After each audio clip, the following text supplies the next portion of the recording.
할렐루야. 오늘 대강절 5번째 날, 오늘 주에 나오신 모든 분들 또 방송을 통해서 예배하시는 모든 분들에게 하나님 주신 은혜와 복이 날마다 넘치게 될 줄로 믿습니다. 오늘은 우리가 이제 예수 그리스도의 이름으로 세례를 받았던 제자들이 어떻게 그 이름으로 능력을 행했는지 한번 살펴봤으면 좋겠는데요. 우리가 여러분들도 이제 학교 때 역사 시간을 배우잖아요. 세계사 역사를 배우잖아요. 그때 이제 기억에 남는 게 이제 중세 시대 역사를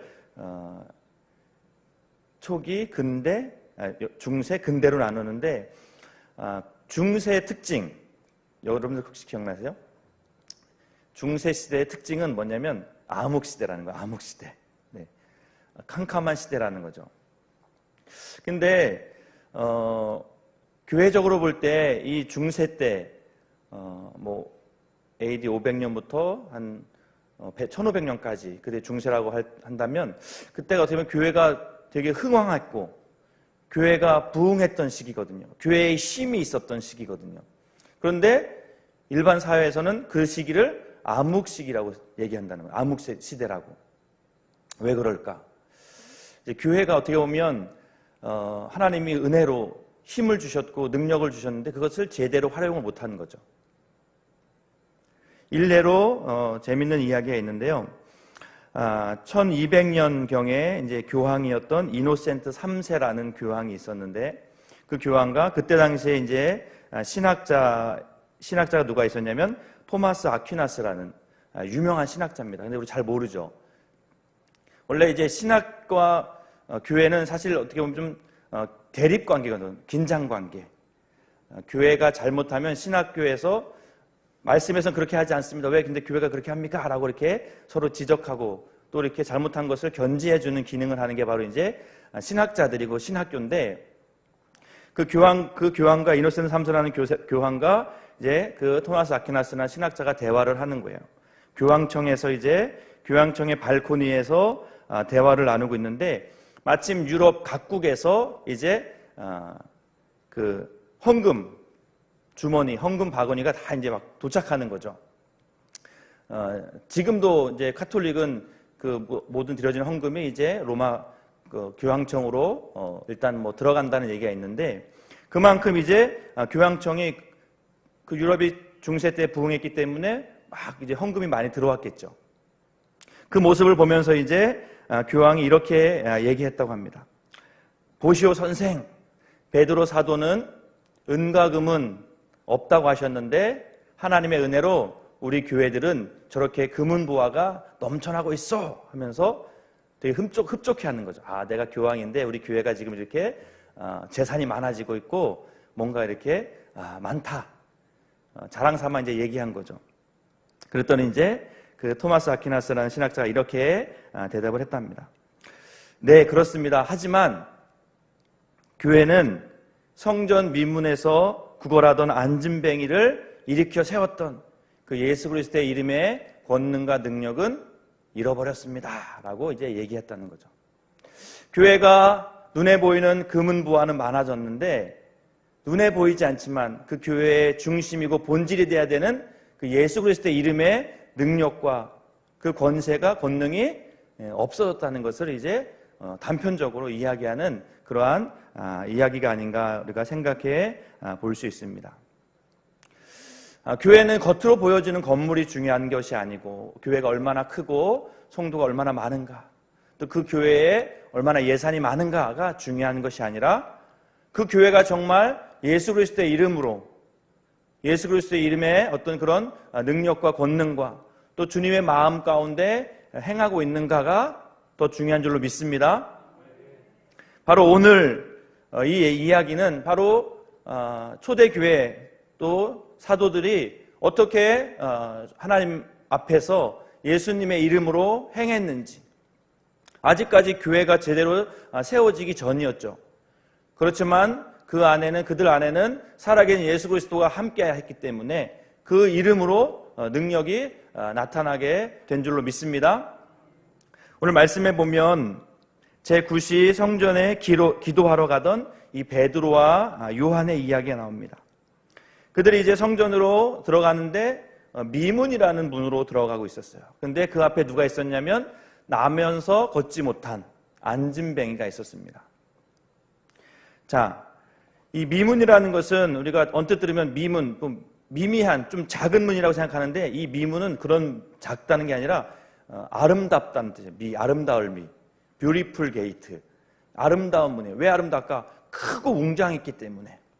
성전에 총 8개 문이 있었는데 그 중에서 가장 크고 화려한 그러한 아름다운 문이었다는 거죠. 지금은 황금문, 골든 게이트라고 이제 불릴 정도로 그렇게 크고 화려한 문이라는 거죠.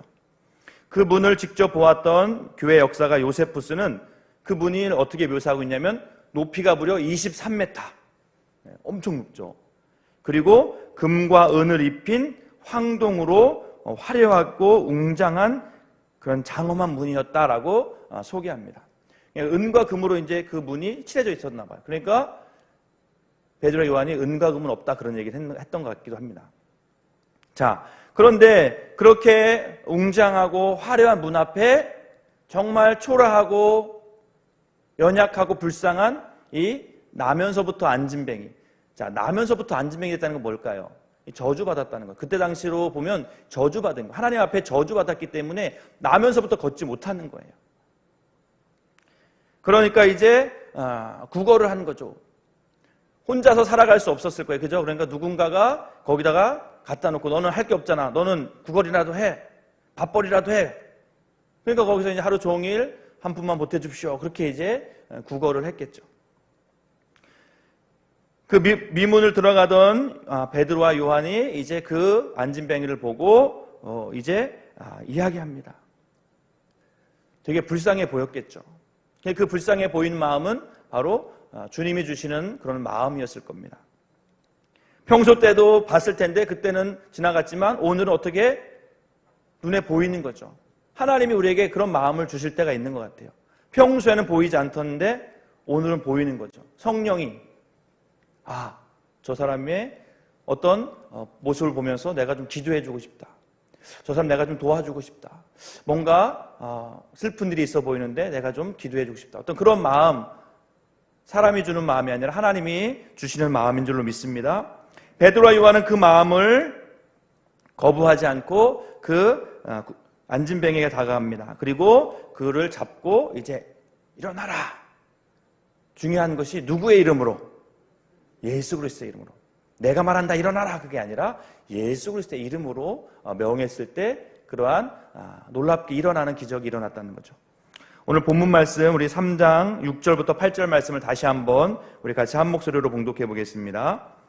베드로가 이르되 은과 금은 내게 없거니와 내게 있는 이것을 내게 주노니 나사렛 예수 그리스도의 이름으로 일어나 걸으라 하고 오른손을 잡아 일으키니 발과 발목이 곧 힘을 얻고 뛰어 서서 걸으며 그들과 함께 성전으로 들어가면서 걷기도 하고 뛰기도 하며 하나님을 찬송하니 아멘.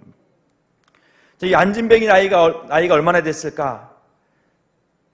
4장 22절에 보니까 이표적으로 병 나은 사람이 40여 세나 되었다. 그러니까 40세. 저랑 좀 비슷했을 것 같아요. 40세가 좀 넘었으니까. 어때요? 한참 나이잖아요. 그죠? 그런데 아무것도 소망이 없이 그렇게 구걸하는 모습이 얼마나 베드로와 요한의 눈에도 안타까웠을까. 하나님의 마음이었겠죠. 그를 이제 일으켜 세웠습니다. 그는 죽지 못해 사는 불쌍한 인생이었습니다.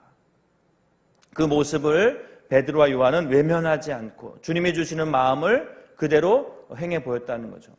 성령께서 저 사람을 도와주라 그런 마음이 들었기에 그들이 그를 일으켜 세웠다는 거죠. 자, 우리는 이 말씀을 통해서 어떻게 우리가 정말 하나님의 은혜를 날마다 경험하며 살아갈 수 있을까? 우리가 몇 가지 힌트를 생각해 볼 수 있습니다. 이 안진뱅이를 일으킨 그 능력은, 그 힘은 누구한테 있었을까? 베드로한테 있었나요? 아닙니다. 베드로한테 있었던 것이 아니죠. 예수 그리스도의 이름의 능력인 줄로 믿습니다. 바로 우리는 예수 그리스도의 이름으로 세례를 받은 예수님과 함께 사는 성령이 우리 안에 내주하시는 그러한 성령의 사람, 그리스도의 사람이라면 우리도 이러한 능력을 행할 수 있는 줄로 믿습니다. 주님이 그런 마음을 우리에게 주신다는 것이죠. 왜냐하면 예수님은 생명을 살리는 그런 구원자시기 때문에 죽어져 가고 아파하고 고통당하는 거 보면 주님을 그것을 그냥 내버려 두는 분이 아니라는 거죠. 그렇기 때문에 우리도 주님이 우리 안에 있다면 뭔가 죽어져 가는 모습, 아파하는 모습, 고통당하는 모습을 보면 그냥 외면하면 그것은 주님이 우리 안에 있는 그러한 사람의 모습이 아니라는 거죠. 사도행전 3장 15절의 말씀에 보면 베드로가 이렇게 이야기합니다. 예수님에 대해서 생명의 주를 죽였도다. 그러나 하나님이 죽은 자 가운데서 그를 살리셨으니 우리가 이 일의 증인이라. 바로 예수님은 살리시는 생명의 주님이라는 거죠.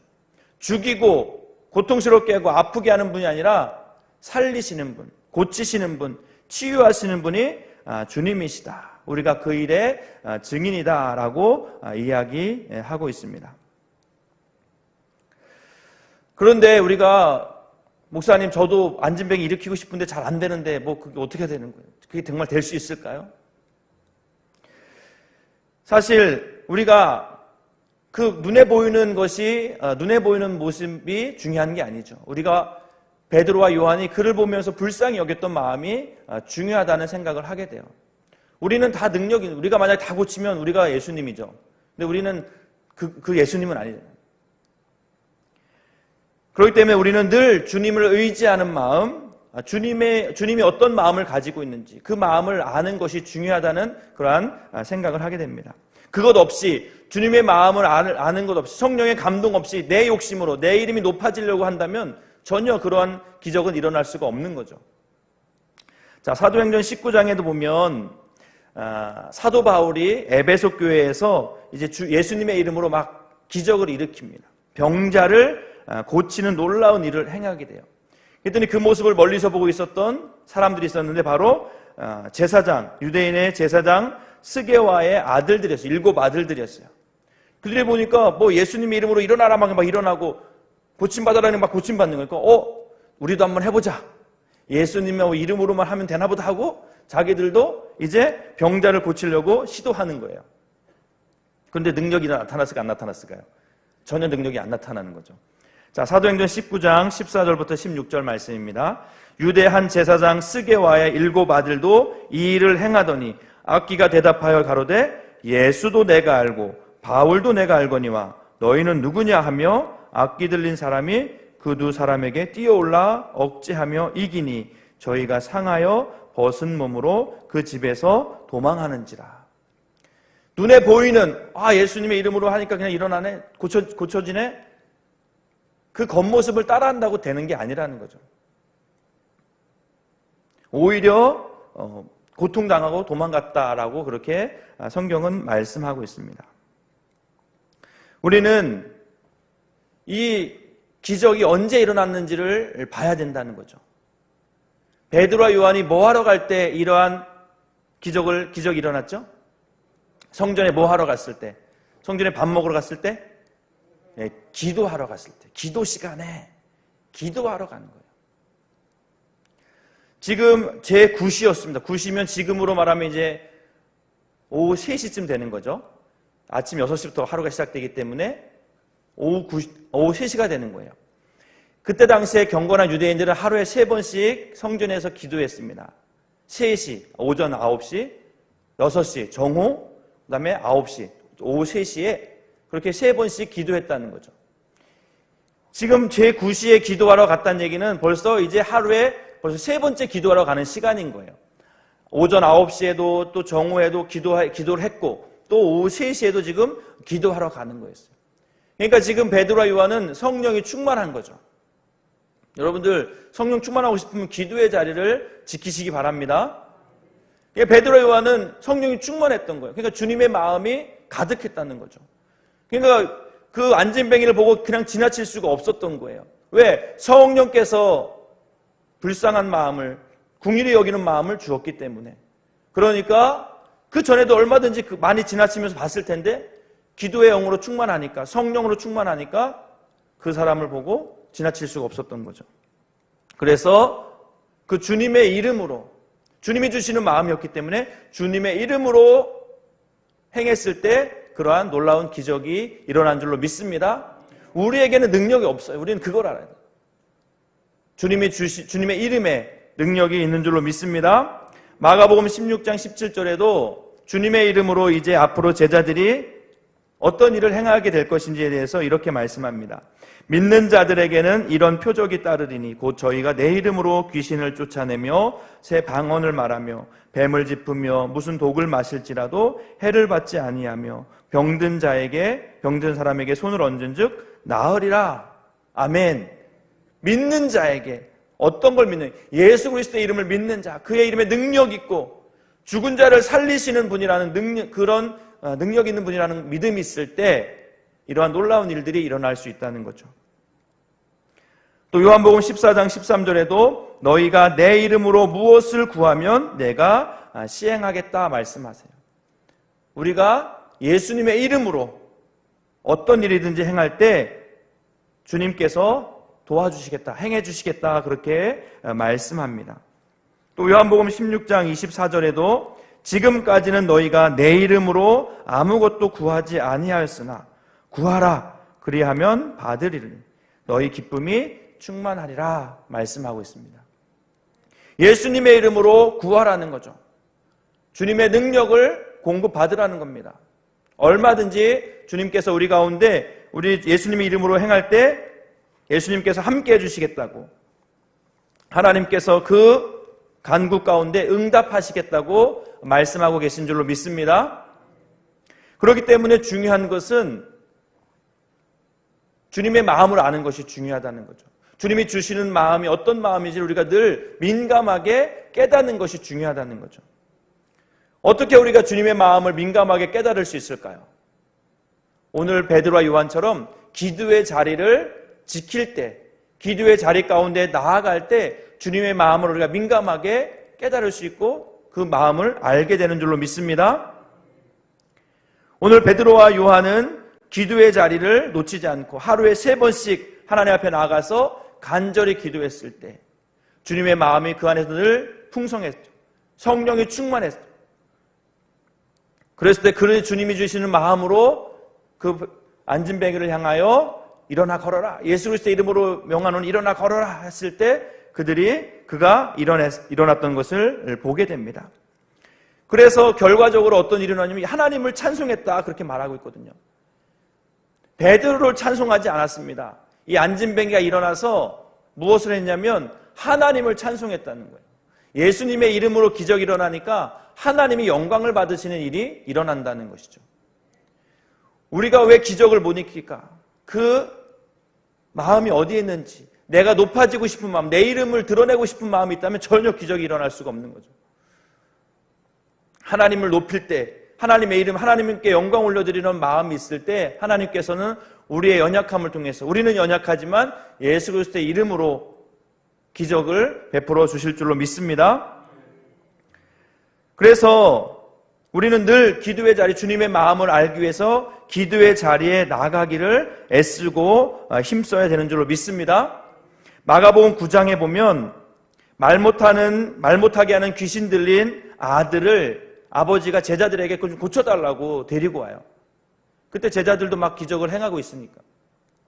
그런데 제자들이 아무리 해도 고칠 수가 없었던 거예요. 그때 이제 예수님이 오셔서 이제 고쳐주시죠.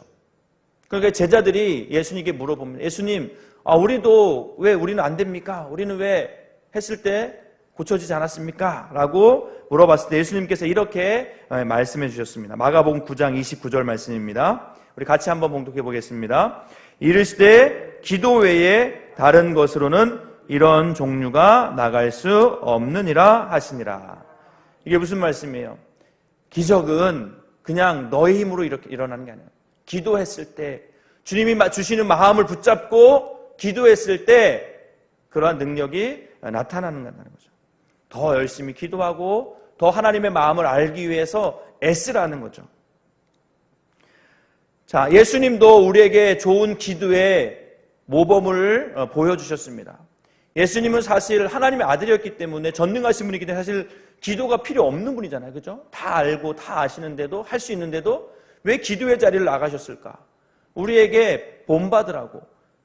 하나님의 아들 예수님도 기도했는데 우리가 기도하지 않고 어떻게 이 땅 가운데 살아갈 이 험한 세상 가운데 유혹과 환난이 많은 이 시대 가운데 우리가 어떻게 살아갈 수 있겠습니까? 예수님도 힘들고 바쁘고 피곤했겠어요. 야근 맨날 밤늦게까지 병자들 고쳤지만 늘 그 새벽, 그 다음날 새벽은 기도의 자리를 지키셨다는 거죠. 우리 누가복음 22장 39절 40절 말씀 우리 같이 한번 봉독해 보겠습니다. 예수께서 나가사 습관을 따라 감람산에 가시매 제자들도 따랐더니 그곳에 이르러 그들에게 이르시되 유혹에 빠지지 않게 기도하라 하시고. 아멘. 예수님께서 감람산이 예수님의 기도의 장소였던 것 같아요. 뭐라고 말씀하시면 습관을 따라 감람산에 가셨다. 예수님은 늘 습관적으로 기도의 자리에 나가셨다는 거죠. 하나님의 뜻이 어디에 있는지, 특별히 십자가를 지기 전에 예수님이 또 감람산 겟세마네 동산에서 기도하셨잖아요. 육신적으로는 십자가를 외면하고 싶지만 하나님의 뜻이 십자가를 지는 것이었기 때문에 그냥 그 십자가를 내가 지겠습니다 라는 그러한 고백을 했던 것처럼 예수님은 하나님의 마음을 알기 위해서 날마다 기도의 자리에 나가셨다는 거죠. 그런 좋은 습관, 기도의 좋은 습관을 가지셨다는 거죠. 예수님도 새벽 기도를 하셨습니다. 우리 마가복음 1장 35절 말씀입니다. 새벽 아직도 밝기 전에 예수께서 일어나 나가 한적한 곳으로 가서 거기서 기도하시더니. 야, 정말 우리 목사님들, 저도 마찬가지지만 새벽 기도가 잘 힘들어요. 다른 목회하는 거에서 뭐 하는 것 중에서 정말 새벽 기도가 없으면 정말 열심히 할 수 있을 것 같아요. 그죠? 근데 생각해 보면 이 새벽 기도가 있기 때문에 사실 또 모든 일들을 할 수 있다는 생각도 하게 됩니다. 내 스스로가 돌아보는 거죠. 내가 늘 하나님 앞에 하나님 뜻 가운데 살고 있는지를 스스로를 점검하는 시간이 바로 어떻게 보면 이 새벽 기도하는 시간. 우리가 낮에는 바빠서 기도할 시간이 없어요. 바쁘기 때문에 기도해야 되는데 바빠서 기도를 못 한단 말이죠. 근데 이 새벽 시간에는 우리가 말씀을 듣고 기도할 수 있다는 거죠. 예수님께서 그런 기도의 본을 보여주신 줄로 믿습니다. 우리가 기도한다고 다 모든 일이 이루어지는 것은 아닙니다. 근데 모든 것이 이루어진다고 다 그것이 하나님의 뜻이 아니에요. 우리는 하나님의 주시는 마음을 가지고 기도하고 또 하나님 주시는 마음대로 행할 뿐이죠. 하지만 그 뒤에 생명을 살리고 고치시고 일으키시는 건 누구의 몫일까요? 그것은 하나님의 몫입니다. 우리가 그것까지 하려고 하면 안 돼요. 그건 교만한 마음이죠. 우리가 할 수 있는 것은, 우리가 해야 되는 것은 주님이 주시는 마음을 가지고 기도하고 내가 할 수 있는 범위 내에서 주님이 주시는 마음으로 행하는 그것이 바로 우리가 해야 되는 그러한 본분인 줄로 믿습니다. 말씀을 마무리하겠습니다. 누군가에게는 있는 것이 나에게는 없는 것이 있을 수 있어요. 그죠? 또 누군가에는 없는 것이 나에게는 있을 수 있습니다. 생각해보면 우리는 늘 없는 것 때문에 힘들어한다는 거죠. 그런데 내가 볼 때 저 사람은 다 가진 것 같다고 생각하더라도 막상 그 사람은 또 그 사람도 없는 것 때문에 늘 고민한다는 거죠. 자, 이게 무슨 말씀입니까? 우리가 없는 것 가지고 고민하고 괴로워할 필요는 없다는 거예요. 왜? 모든 사람들이 다 없는 것이 있기 때문에. 그럼 어떻게 살아야 될까요? 나에게 있는 것을 감사하며 사는 것이 지혜로운 사람이라는 거죠. 자, 코로나가 장기화되면서 우리에게 참 많은 것이 없어졌습니다. 금과 은도 많이 없어졌어요. 장사가 안 되고 사업도 안 되고 여러 가지로 금과 은도 지금 없어졌고, 자유로이 모였던 예배도 지금 없어지고, 옹기종기 모여서 함께 말씀을 나눴던 목장 모임도 지금 없어지고, 또 맛있는 식사를 같이 하면서 껄껄대고 웃었던 그런 식탁의 교제도 지금 없어졌습니다. 하지만 우리에게 남은 것이 있습니다. 뭘까요? 예수 그리스도의 이름인 줄로 믿습니다. 예수님 그 이름에 모든 것이 있는 거예요. 병든 자를 치유하는 능력이 그 안에 있고, 상한 자를 회복시키는 능력이 그 안에 있고, 기도할 때 응답해 주시는 능력이 그 안에 있고, 심지어 죽은 자를 살리는 은혜가 그 예수 그리스도의 이름에 있는 줄로 믿습니다. 그렇기 때문에 다 없어도 예수님만 있다면 우리는 다 가진 존재인 줄로 믿습니다. 예수 그리스도의 이름으로 하는 그 기도의 끈을 우리가 놓치지 않고 있다면 우리에게는 언제나 하나님이 주시는 소망과 기쁨과 감사가 넘치게 될 줄로 믿습니다. 바라긴 오늘도 내게 없는 것으로 힘겨워하기보다는 나에게는 그 예수 그리스도의 이름을 붙들고 주님이 주시는 마음의 평강과 또 마음의 소망을 품을 수 있는 귀한 날 되시기를 주님의 이름을 간절히 축원드립니다. 기도하겠습니다.